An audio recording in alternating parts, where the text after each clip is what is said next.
I've started installing my DRO scales. I just got to start on this because most of the day I was moving stuff around. But I've got the Z-axis magnetic strip is now installed. That's in place. And I'm working on the reed head now. I've got the bracket made. Get it tucked in like that. And that'll all be strapped in. I'm just not there yet. So this is going to set in here basically like that, and I need to put a spacer in behind there, which it works out to a 1/2 inch spacer. But the problem is this is rounded a little bit here. It's not quite flat, and it was sitting just a little crooked. Even if I put the bolt towards the back, it'll stay, but it's not a lot of support. I want better support on it. So I'm going to take this, which I'm going to cut shorter, and this will be the backing plate, and I'm going to carve down one side of this probably about 1.5 millimeters and leave the other side ridged up, and I got to fit it up and get it a little closer, but I'll probably put a little taper on this edge. I'll probably set it up on angle blocks and cut a taper there so it just kind of stands off at the right angle and keeps it square. Not an easy thing to measure in there, so I'm probably just going to do a little trial and error on this till it comes up straight. But this is what I got going here. Okay, so let's see if we can get our first cut done here.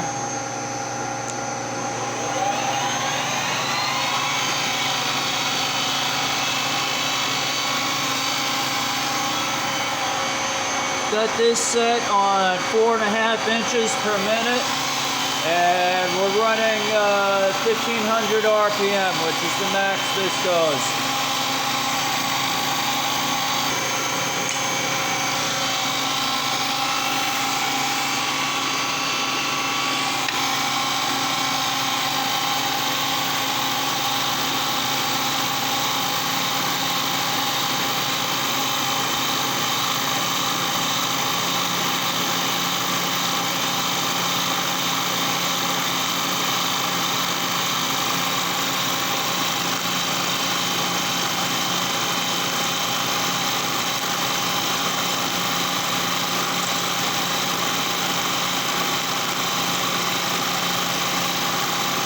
Now I'm doing this full cut, one pass.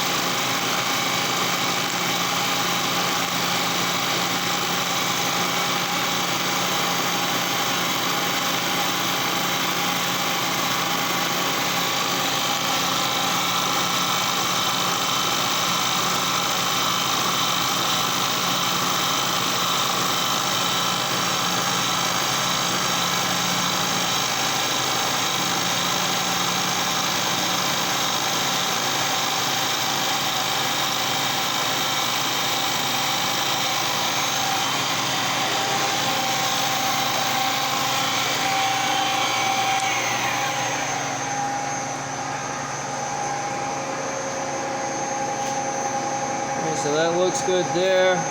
Just got to deburr a little on the top. And we'll see, try and get an idea how much I got to taper this to get it to set up in there just right.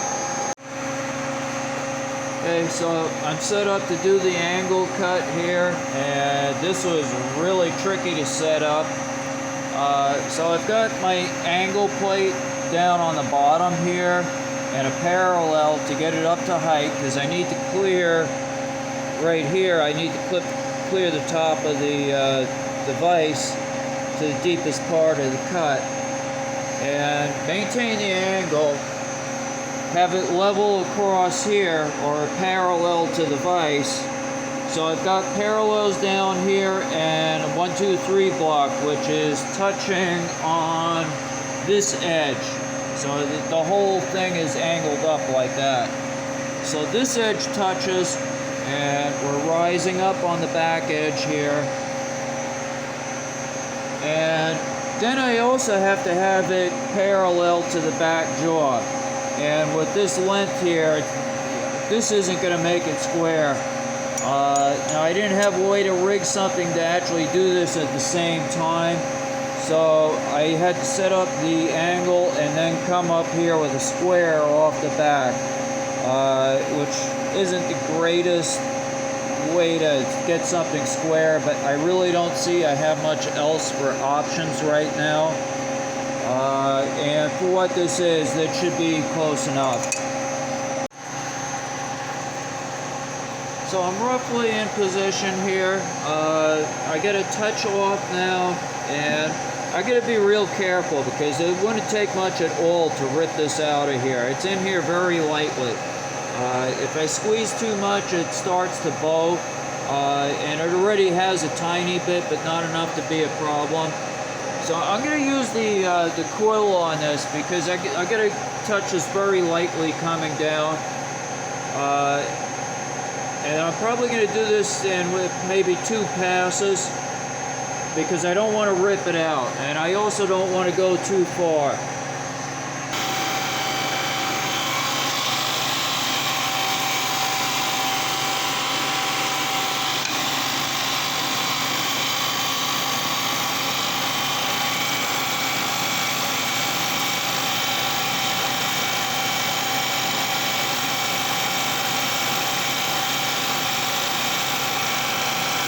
Taking this real slow just so I don't rip it out.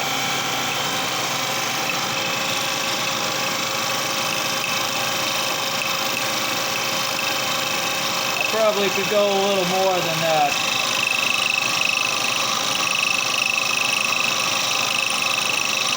It looks like we're taking it about 2/3 back on this pass.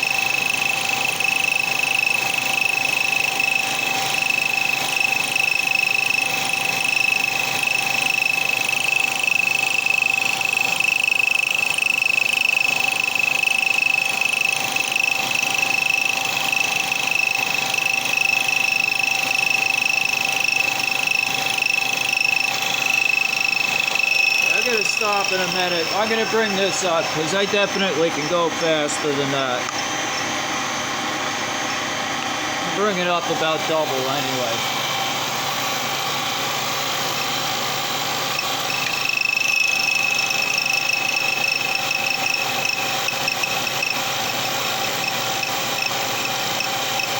I forgot I put the over-on back. I ran out of room. I'm going to have to rejig and set this forward and reset my height. I had moved it back earlier because I wanted clearance to get the height table up all the way. So I'll come back in a few minutes after I reset that and get everything leveled out again. Okay, so I got to move back in position. I'm back to my mark here, which is my normal mark. And I did a little check on the corner. It only dropped a couple of thou, so I'm just going to go and hit this.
Okay, so I think what I'm going to do now is I'm going to hit that corner and try and get it to mate with the bottom. Let's see if we can do this in one.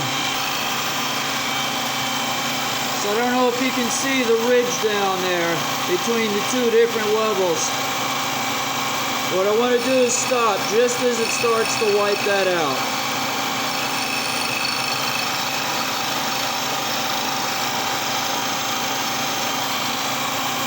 might be pretty close. I think I gotta move over a little too.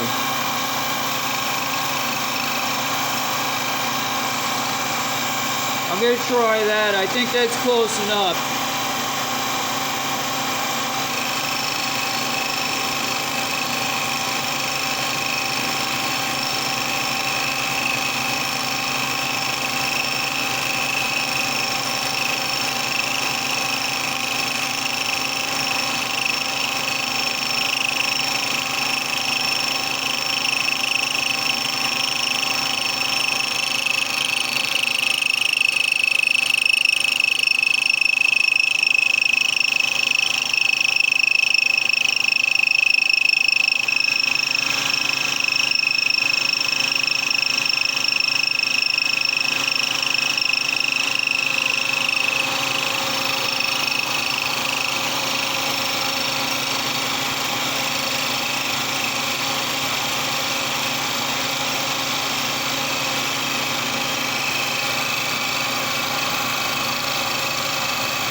So there's still a little step here. It's about 0.2 of a millimeter, I'm going to say. I think I'm going to take one more cut. See if I can get that down a little closer, and then I'm going to try fitting this up. So I took a couple of passes just on the corner here, just lowering it a few thousandths at a time until I got it to match up. And I think I got it pretty close now. That's a nice transition from what I see. So I'm going to go and run it for the whole length now. Okay, so I think this is going to do it. It seems to be a pretty good transition. But there we are. And I'm going to try and fit this up and see if I got to make any adjustments or if this is it. This is supposed to be set with about a 1 millimeter gap plus or minus half a millimeter. To the head, so roughly about like that. And I've got it pushed up tight against the bar that we just made, and we're sitting flat. Well, not flat because it's rounded, and that's why we put the angle there. You can see it's hitting it all the way across there, though. That's pretty well centered on the strip. I don't know, it's a little closer to the back, but it's not bad. I can work with that. It's in there close enough, and I think this is going to go. And actually, when I put this together, because I've just got one hand here, if I move that back a little and readjust, I think I can get that a little further to the outside. Yeah, see, now I'm closer to the front side, where I'm taking where I'm standing. So I've got a little bit of room just by sliding it in and out to adjust it, and I should be able to get this pretty close to the center where I want it. And it doesn't have to be dead center as long as it's near it. So this is the lower Z-axis. The bracket is all finished here. It's all installed. The other lines here are ones that I'm currently working on. They're going to be for the X and Y. That's in progress. In fact, this is going to be the magnetic scale for the X-axis. I'm going to be placing the reader under here. I'm going to mount it up on this. I'm going to space it off with 1/2-inch aluminum and have it come up underneath there. So anyways, that's that part there, and I've checked this out. Seems to be working good.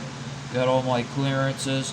Now these scales have a nice setup on them. You've got these 5 screws around the outside, and your center one holds it in, But what these do is they're standoff screws, and they let you adjust the height and angle it and stuff like that.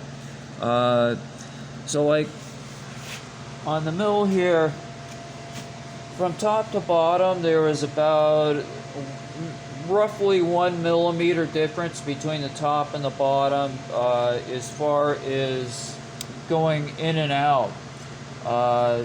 So it was tight at the top, and when I got all the way to the bottom down here, it would be a little bit too far away to be within specification. It was working, but it was out of spec. So I don't know if you can see that gap right there. Get the light in there just right, but that stood off just a little bit from the face of the machine there, and I'm using those screws on the front here.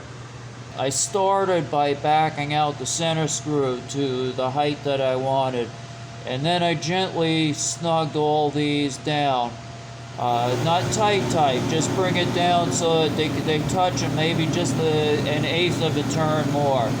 And then I tighten the center screw back down again after that, and that gets everything set correct. Now between the upper and lower here, if you have a bow in this, you can use that to kind of correct the bow a little bit, or if the surface isn't quite flat, you know, if it's got imperfections in it, you can adjust for the imperfections. So really nice setup. It really lets you get, you know, it precisely laid out when your mounting situation isn't ideal.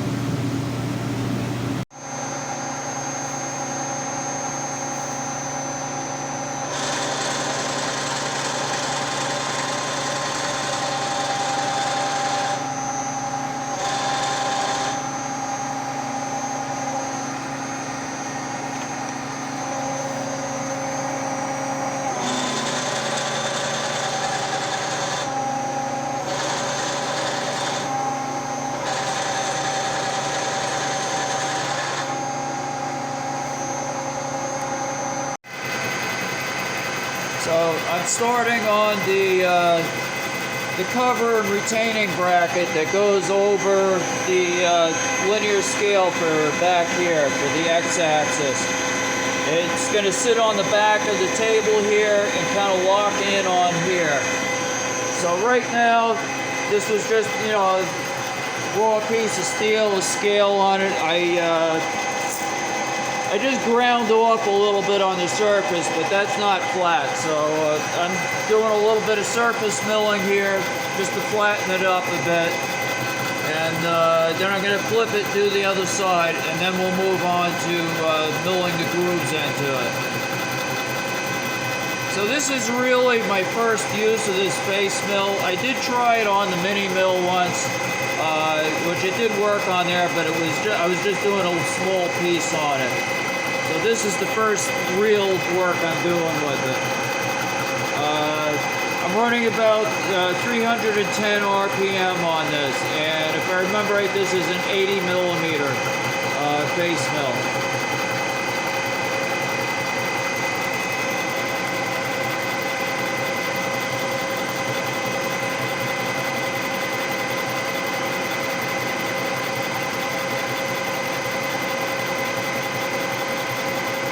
I probably could run this a lot faster as far as the feed goes, but I want to get a pretty smooth finish on this.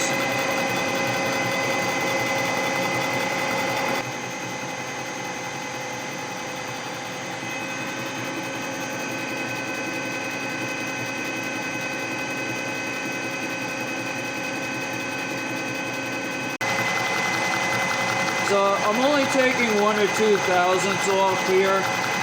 Basically, I just touched the surface and just a hair more, and that's all I'm taking off, just enough to clean the scale off.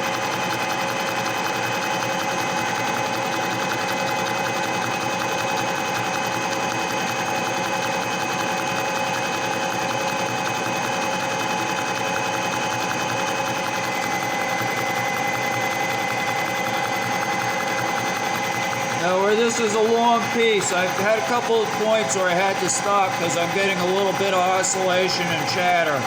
and I've had to move my tie downs a little closer to the head.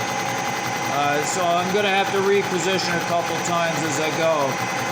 Also, this piece is longer than what the machine will cut in one pass, so I am going to have to shuffle the part down that way once I get up to a certain point here. And it's probably going to be not much past this tie where I got to move it.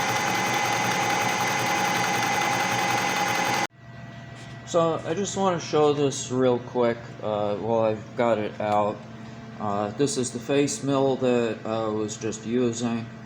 Now this arbor, it's set up with a Milton taper number 2. I originally got this for my mini mill here, but now it makes more sense to run it on the Cincinnati, since this is a much more stable machine. So I got this on eBay. This is a Cat 50 to Milton taper number 2 adapter, but it is primarily designed to run Milton taper number 2 drill bits.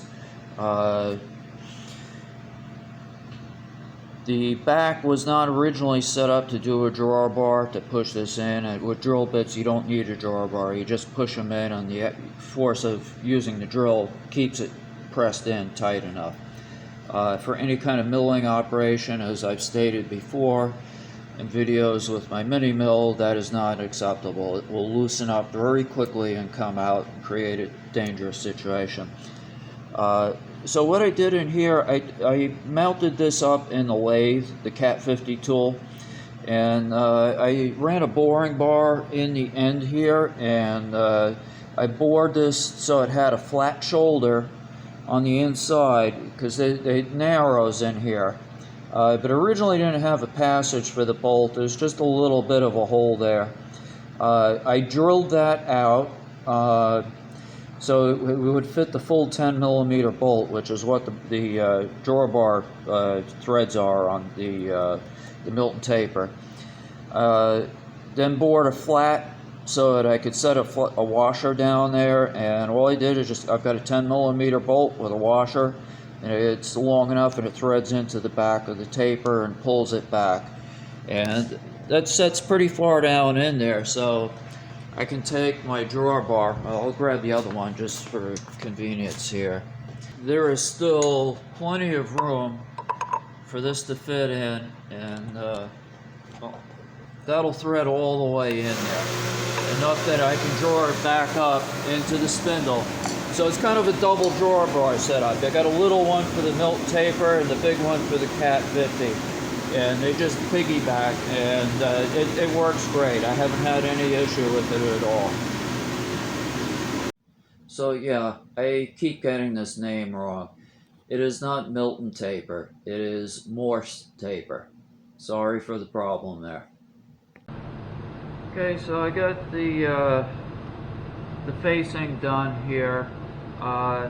Didn't come out quite as good as I would have liked, mainly because this is such a long piece and it does flex. It's just mild steel. So even with moving the clamps, it was a little bit of movement up and down as I got in between the clamps, and I kept repositioning, but it was the first time doing it, so sometimes when I let it up, it would come up into the blade a couple of thou. I've got one dig down off camera here where I probably, I don't know, might have gone in close to 10 thou on it, but it's just one spot, and around it is good, so I think we can still use it. I don't think it's a problem. All this does is just cover back here, and it's going to latch in the magnetic scale back here. So I've got this set up. I'm ready. I'm going to start the first groove in here. There's going to be 2 grooves that we cut, and one of them is going to go over the top ridge that's on this, and the other one will go over the lower one. Will be open all the way down. Now this is going to be tricky again because it's a long piece and the clamps get in the way of everything. I'm going to have to release them one by one as I go. I'll have to keep stopping. Once I get down, I get the blade up into here, I'm going to have to put a toenail on the end here, remove this one, then progress up to the next one, and same thing again. I'll have to put this back on and remove this one. It's going to be a process step by step here. And then the other thing I have is the travel isn't long enough to do the entire piece, because this piece is meant to cover the entire linear scale, which obviously has to be longer than the travel. So I'm going to go up as far as I can, and I'll either flip it now and do the same cut on the other from the other end, or I may do both cuts on this side without moving it, which I think that's probably how I'm going to do it. And then I'll come back later and work from the other end. Anyways, we'll start this up. This is my first cut, doing a horizontal cut, and I'm not sure on the feed rate. Right now I've got it pretty slow. I got 7/8 of an inch per minute. Probably could go a little more, but I want to play conservative till I know how this is going to work.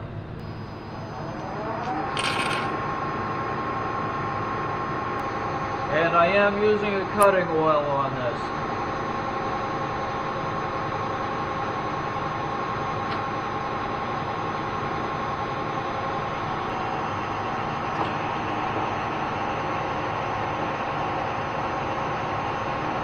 I'm not going to show the entire process, because this is going to take a long time to get through at this speed, but I'll show sections as we go. Okay, so that should be engaging here in just a second or two. Yeah, I don't know if you can hear it, but that has started.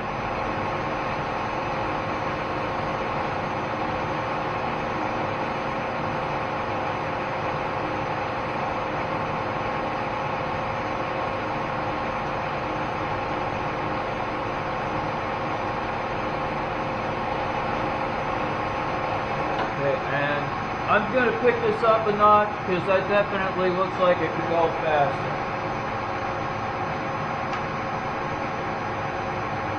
Go up one. I'm going to keep stepping it up until I feel it's at what it can handle.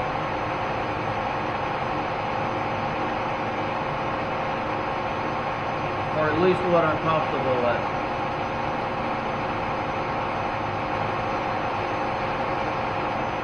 I'll see if I can get you some close-ups with my phone.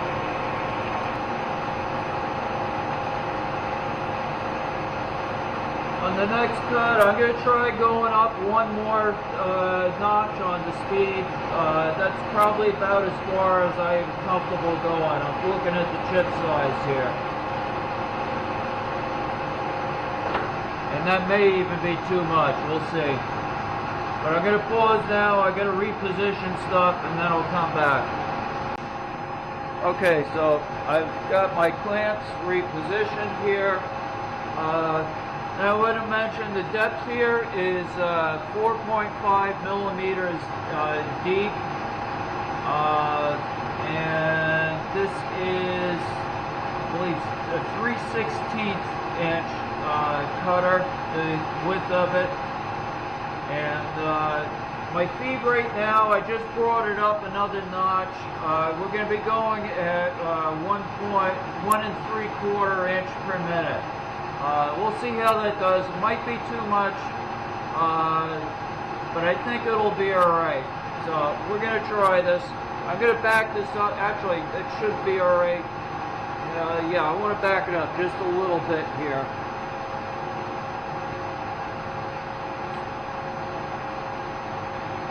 Just so it has a chance to get up to speed.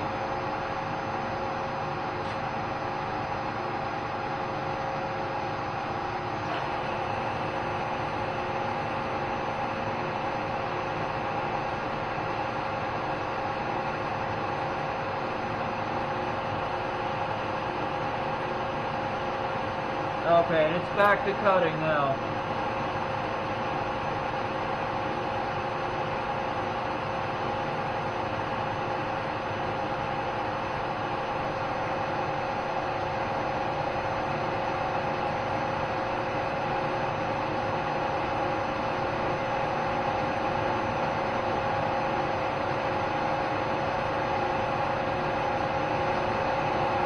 like it could probably handle one more notch on the speed, but I'm going to leave it at this. I don't want to risk chipping a tooth on the blade. This is about as fast as I'm comfortable with.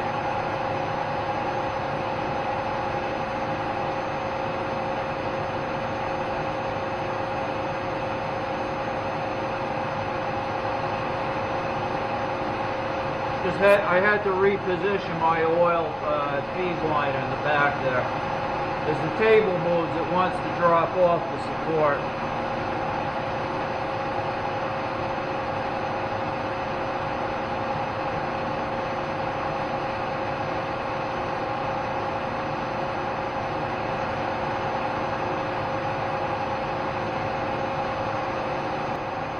So it looks like I've cut about 9 inches so far, and I'll bring it back when we get a little further.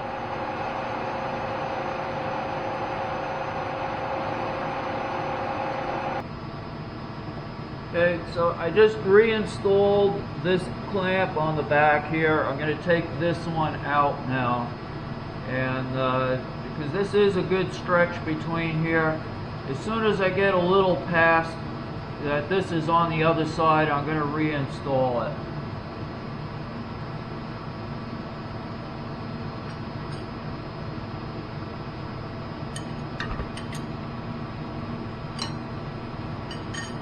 Back, what I think I'm going to do before I do that, just to get a little more on here, I'm just going to move this up to where this block is. I may even just take this block out after and just kind of dance it up a little bit. That'll let me get a little better support. I think that's going to work a little better. So that'll give me a couple more inches, and once I get up to there, I'll bring it up to here.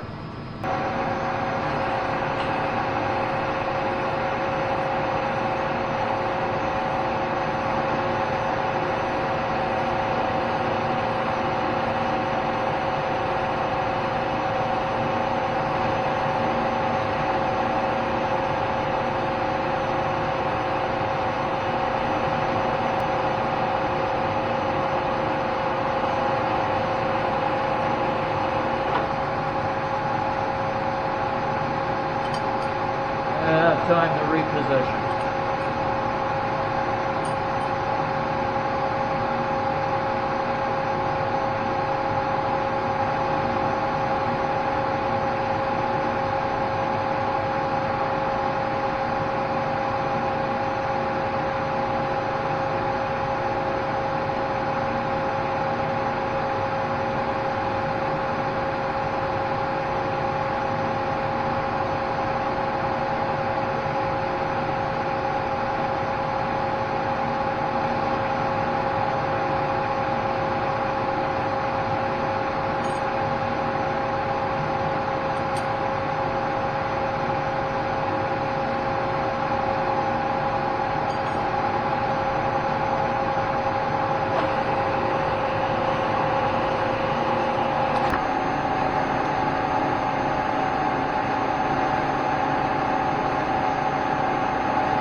I'm ready to flip that to the other side.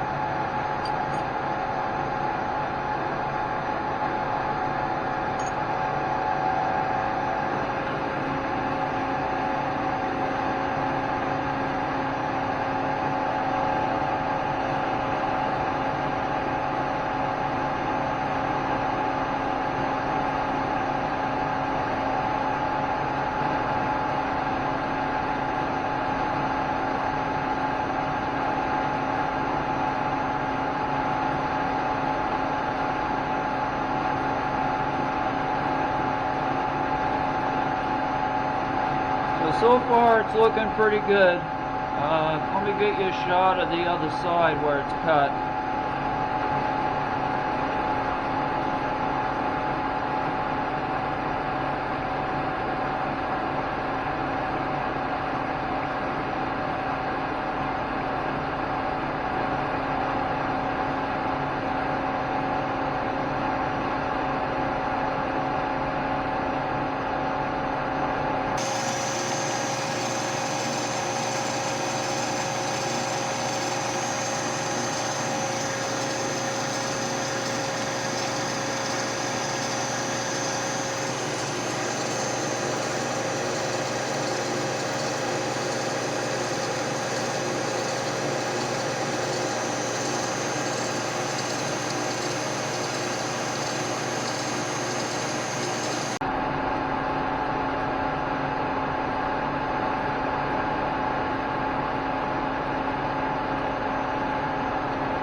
I don't know if I mentioned the RPM here.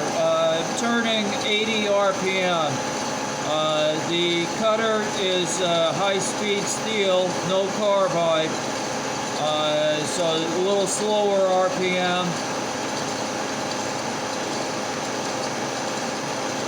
And diameter is 3 inches.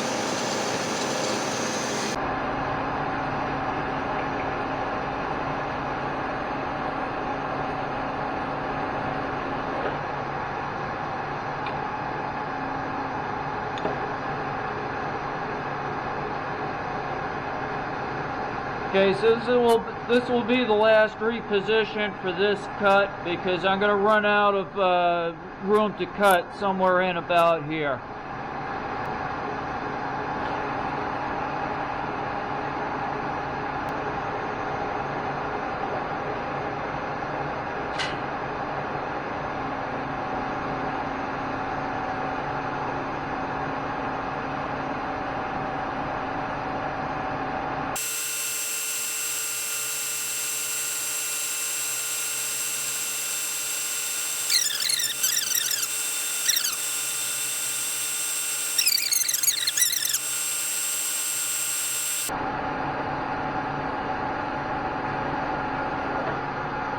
Okay, so that completes that one. And what I may end up doing here is moving the vise up to this end. So I don't have to, otherwise if I flip it I have to work backwards on this, go in the other direction. I'd rather keep going the same way. So I think I'll move the vise up here and slide all this down so I can reach the end of it. Ideally, I'd like to take the vise off of this, but I don't have anything to support it while I take it off, and that's quite heavy. It's probably close to 200 pounds. So I'm not going to just pick it up and pull it off. I'm going to be eventually, I want to get one of those hydraulic lift carts, which would make it a lot easier to take that off and get it out of the way. But I called in today, they didn't have one available for me to pick up, so I'm going to have to wait and order that.